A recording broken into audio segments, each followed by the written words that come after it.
On the night of March 13th, 2019, something happened over the Pacific Ocean that would change commercial aviation forever, but one of them kept a personal audio log.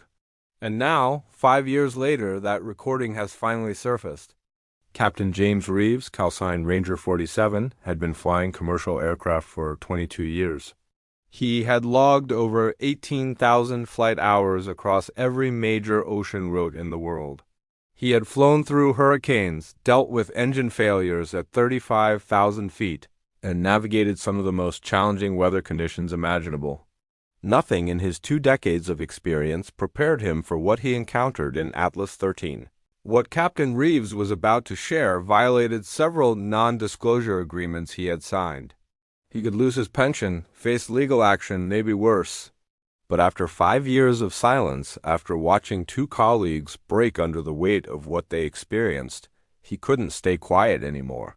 He believed the public deserved to know the truth about Atlas 13. This wasn't a story about UFOs or alien encounters. This was about a systematic cover-up of phenomena occurring in our skies that aviation authorities refused to acknowledge. It was about pilots being silenced, data being erased, and an entire section of airspace that the industry treated like it didn't exist, even though every pilot knew it did. Atlas 13 was real, and if anyone had ever flown across the Pacific, there was a chance their pilot had been routed around it without them ever knowing why. This was Captain Reeves' testimony. This was what they tried to erase. I just wanted to start with some context that most passengers never thought about.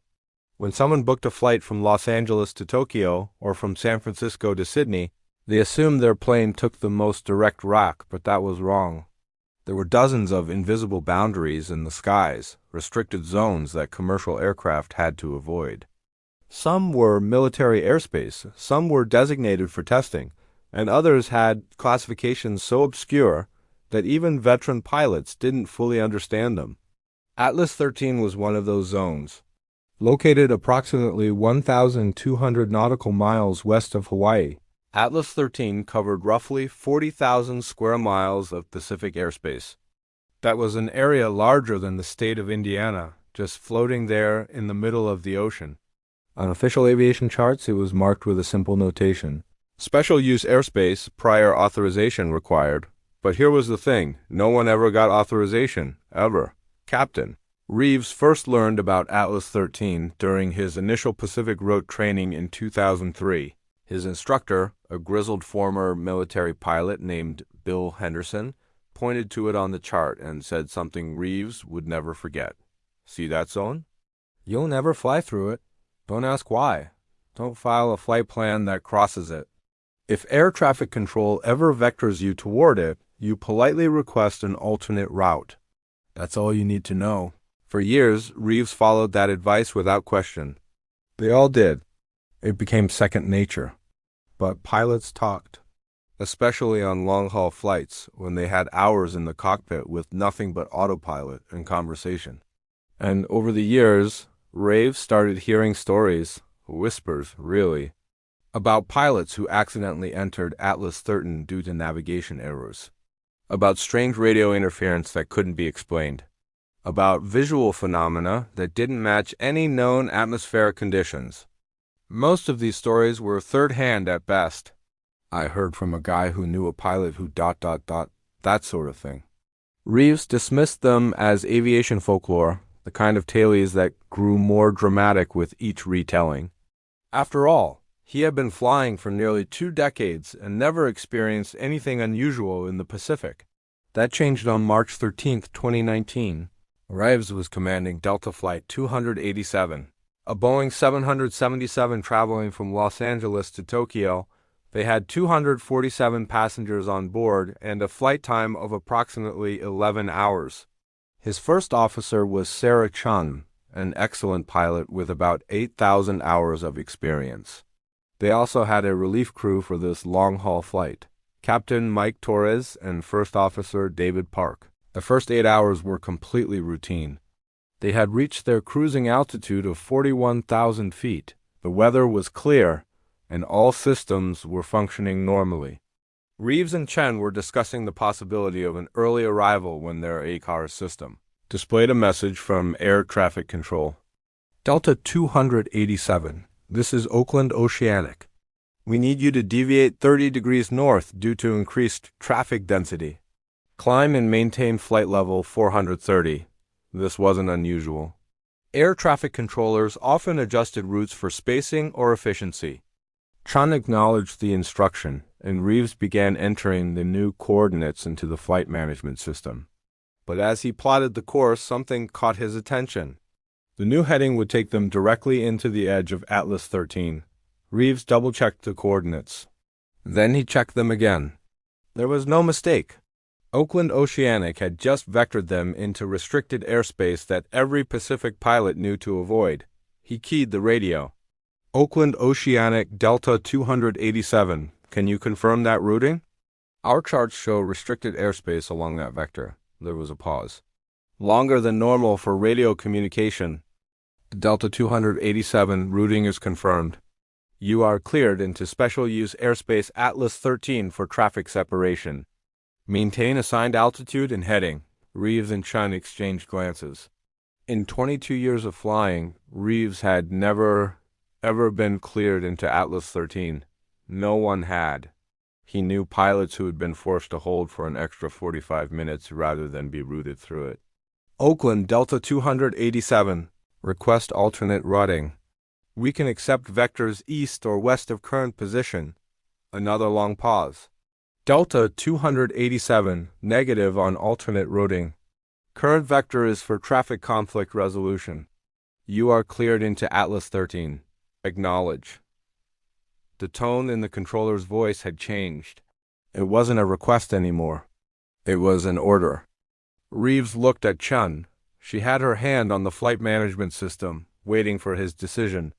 Behind them, through the cockpit door, he could hear the relief crew moving around in the rest area. Their passengers were sleeping, watching movies, completely unaware that they were about to enter airspace that pilots had been avoiding for decades. Reeves had a choice to make. He could refuse the instruction, which would likely result in a lengthy investigation and possibly certificate action. Or he could trust that air traffic control knew what they were doing and proceed as directed. Oakland Oceanic, Delta 287, cleared into Atlas 13, maintaining flight level 430, Wilco. Chun entered the new heading. Their aircraft banked gently to the north, and that was when everything changed. The first thing they noticed was the silence. Not the absence of sound, but the absence of radio traffic. The Pacific routes were busy. Even in the middle of the night, pilots could hear other aircraft checking in with oceanic control, position reports, requests for altitude changes. It was a constant background chatter that became almost comforting on long flights. But the moment they crossed into Atlas 13, it stopped, complete radio silence. Chun tried raising Oakland Oceanic. Nothing. She switched to the emergency frequency. Static. They could transmit. They could hear themselves in the headset, but there was no response. It was as if every other aircraft and ground station had simply vanished. Transponder is still squawking, Chun said, checking their instruments. ACARES is showing green. All navigation systems normal, she was right. According to their instruments, everything was functioning perfectly. They were exactly where they were supposed to be, at the correct altitude on the assigned heading, but they were completely cut off from the outside world. Reeves had experienced radio failures before. They were rare, but they happened. Pilots followed established procedures.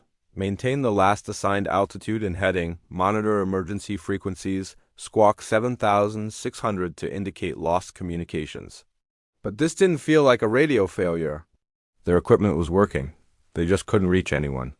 Let's give it 10 minutes, Reeves said. If we don't re-establish contact by then, we'll turn around and exit the zone. Chun nodded and made a note in the logbook. The time was 3:47 UTC. For the next few minutes, they sat in tense silence, monitoring their instruments and trying different frequencies. Nothing worked. The static on the radio had a strange quality to it, almost rhythmic, like it was pulsing at regular intervals. Then, at 3:52 UTC, they saw the lights. Jim, are you seeing this? Chun's voice was tight. He was. Directly ahead of them, at what appeared to be their altitude, there were lights. Not aircraft lights, these were different. They looked like spheres of luminescence, maybe a dozen of them, arranged in a geometric pattern. They weren't moving. They were just hanging there in the sky, impossibly still for something at 41,000 feet. Could be another aircraft, Reeves said, though he didn't believe it. The pattern was wrong. The lights were wrong. Everything about this was wrong. Not on TCAS, Chun replied, checking their traffic collision avoidance system. The display was empty. According to their instruments, there was nothing in front of them for hundreds of miles. But they could both see the lights clearly. They were getting closer as they maintained their heading. "I'm waking up Torres," Reeves said, reaching for the intercom. They needed another set of eyes on this. Captain Mike Torres entered the cockpit within 30 seconds, David Park right behind him. Torres was a 25-year veteran, one of the most experienced pilots in the fleet. If anyone could explain what they were seeing, it would be him. "What's the situation?" Torres asked, sliding into the observer seat. Reeves pointed ahead. "Tell me what you see." Torres leaned forward, squinting into the darkness. His expression changed immediately. "What the hell are those?" "That's what we're trying to figure out," Chun said. The lights were now close enough that they could see details. They weren't solid. They seemed to pulse and shift, like they were made of energy rather than matter. And they were definitely not any kind of aircraft any of them had ever seen. "Range?" Torres asked. "Can't determine," Chun said. "Nothing on radar. Nothing on TCAS. Visual only." "Altitude?" "Unknown. They appear to be at our level, but without radar confirmation, double quotes Torres made a decision. "Deviate. Turn 20 degrees east." "Let's see if they follow." Reeves adjusted their heading. The lights remained stationary. They were moving away from them. Relief washed over the captain. Whatever they weren't tracking them. Probably some kind of atmospheric phenomenon. Ball lightning, maybe, or St. Elmo's fire in an unusual configuration. Then David Park, who had been silent until now, spoke up. "Captain, 3 o'clock. Same altitude." They all turned. There to their right was another formation of lights. Identical pattern, identical distance. "And 9 o'clock, Chen added, her voice barely above a whisper. "Left side, same thing." They were surrounded. Torres immediately took command. "I'm declaring an emergency. Sarah, try guard frequency again. David, get on the PA and prepare the cabin crew for possible evasive maneuvers. Jim, give me a heading that gets us out of this airspace as fast as possible." Reeves was already calculating. "Recommend immediate descent to flight level 370 and turn to heading 180. That's the shortest route out of Alice 13. "Do it?"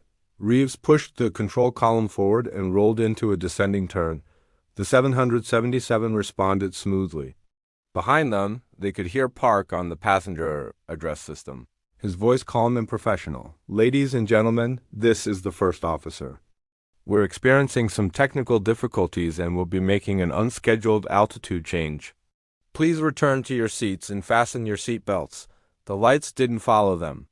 As they descended and turned, the lights remained at 41,000 feet, stationary and eerily silent. They were 2,000 feet below them now, and Reeves was starting to think they had escaped whatever this was. Then Chun's voice cut through his relief. "Altimeter." "Look at the altimeter." Reeves glanced down. His blood ran cold. According to their primary altimeter, they were at 39,000 feet and descending. But the standby altimeter, a completely independent instrument, showed 41,000 feet. The backup altimeter showed 36,500 feet. 3 altimeters, 3 different readings. All of them supposedly measuring the same thing. "Instrument malfunction," Torres said, but his voice lacked conviction. They all knew that 3 independent systems didn't fail simultaneously unless something catastrophic was happening. "GPS altitude," Reeves said, checking their satellite navigation. "Showing 40,200 feet, but the radar altimeter is going crazy. It's showing everything from 100 feet to 60,000 feet. That last part was impossible." Radar altimeters measured height above ground by bouncing radio waves off the surface. They were over the Pacific Ocean, at least 41,000 feet above the water. There was no way it should be showing 100 feet, unless they weren't where they thought they were. Something is interfering with our instruments, Chan said. Some kind of electromagnetic field, maybe? Compass, Park said suddenly. Check the compass. Reeves looked down at the magnetic compass, the most primitive navigation instrument in the cockpit. It was spinning. Not slowly, fast, like someone was holding a magnet underneath it. That's not possible, Torres muttered. Not at this altitude. Not in clear air, but it was happening. They were watching it happen. And then, as suddenly as it had begun, it stopped. The compass steadied. The altimeters synchronized. The radio crackled to life with Oakland Oceanic calling their flight number.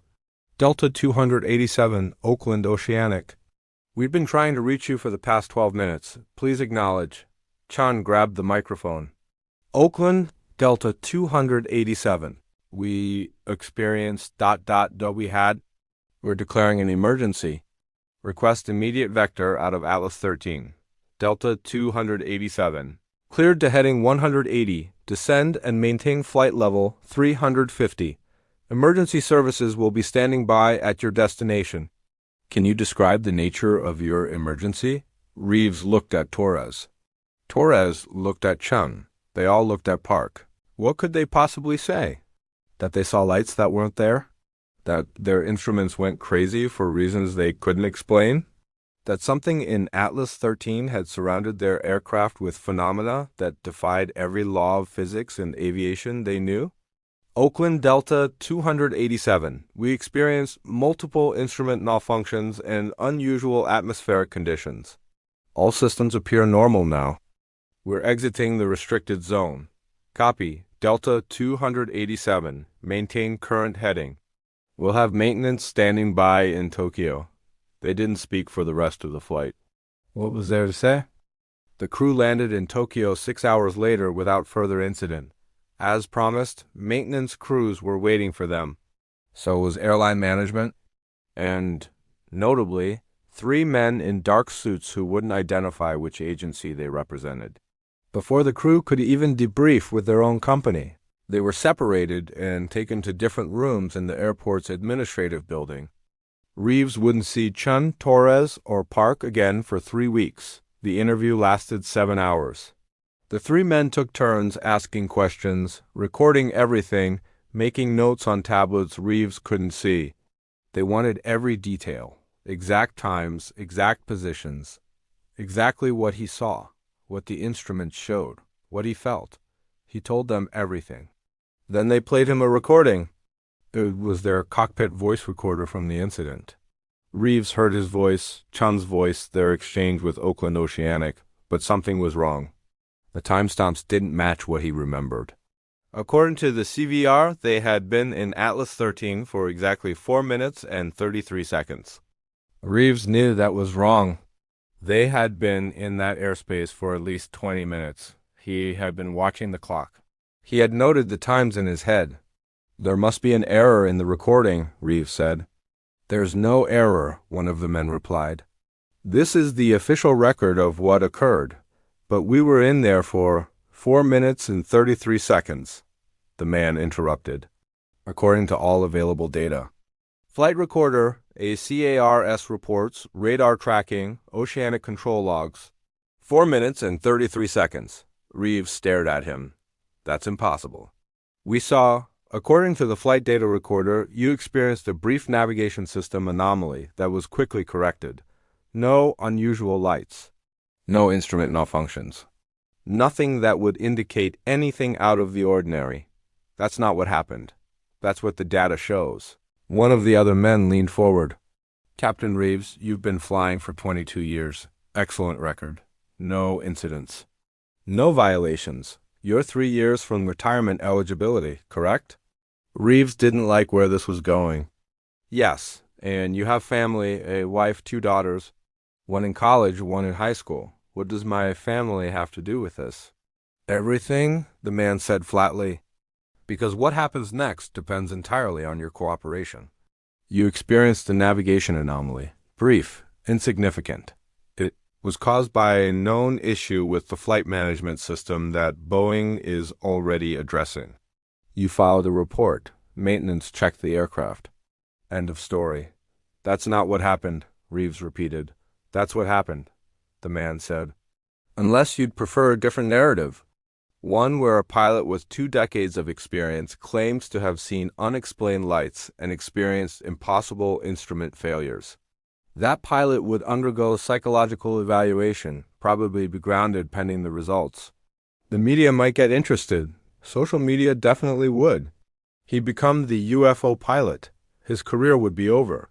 His family would endure scrutiny. His pension might be questioned due to fitness for duty concerns. The threat was crystal clear. You're asking me to lie. We're asking you to accept the official record of what occurred. There's a difference. Reeves sat in silence, weighing his options. He thought about Lisa, his wife of 24 years. About Kelly, his youngest, who was just starting her sophomore year. About his pension, his reputation, everything he had built. What about the others? Chun, Torres, Park. They're being given the same information and the same choice. And if one of us talks, then you'll all be discredited as a group who experienced a shared delusion due to fatigue in high-altitude conditions. It's happened before. The FAA takes these cases very seriously. Reeves realized then that this wasn't just about him.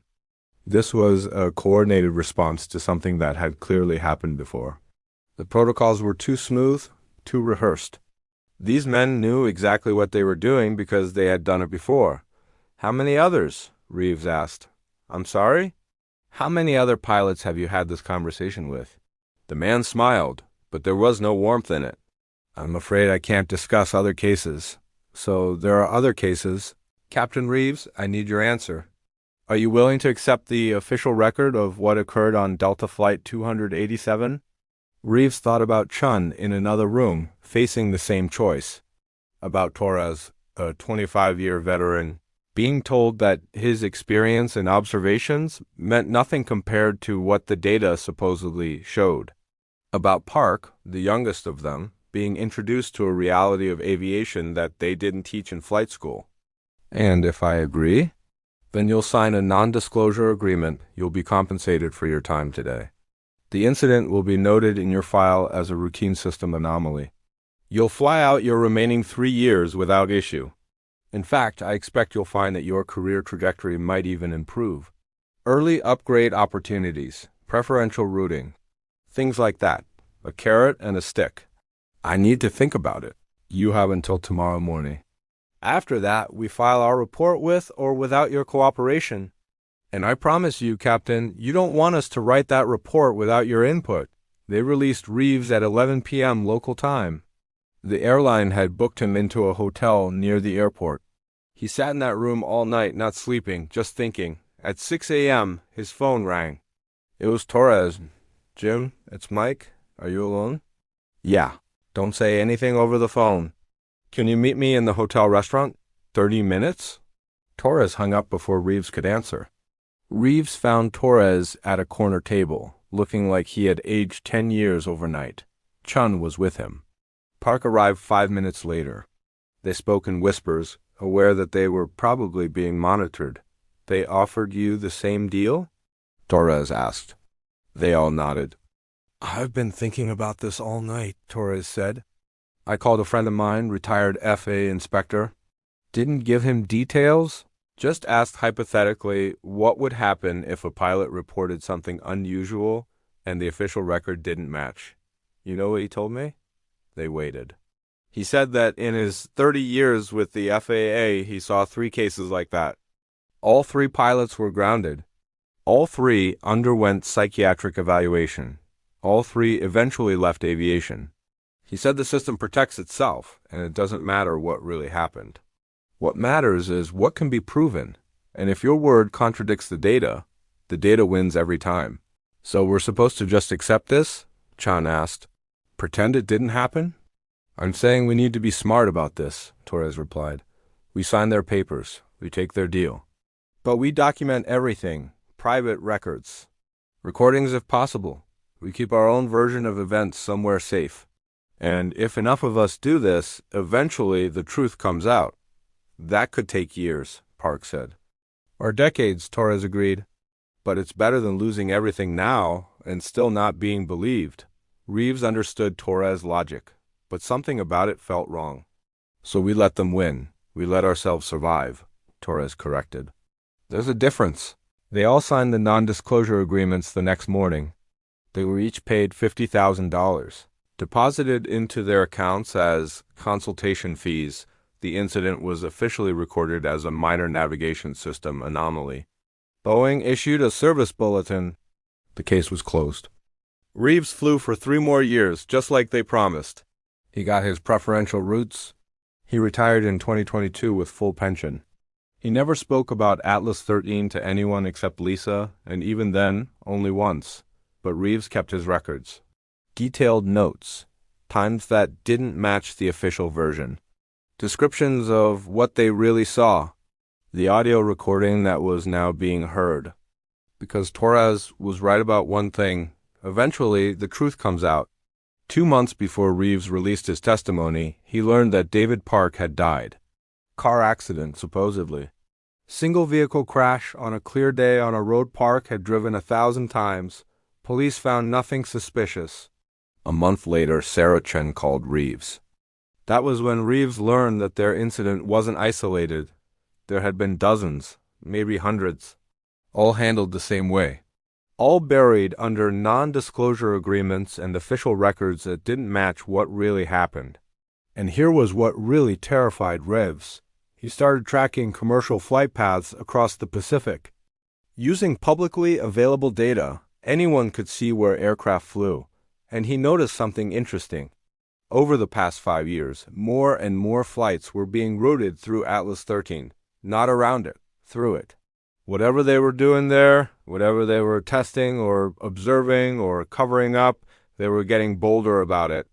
They were exposing more crews and more passengers to whatever existed in that airspace. So Captain James Reeves broke his non-disclosure agreement. He released his recording. He told his story.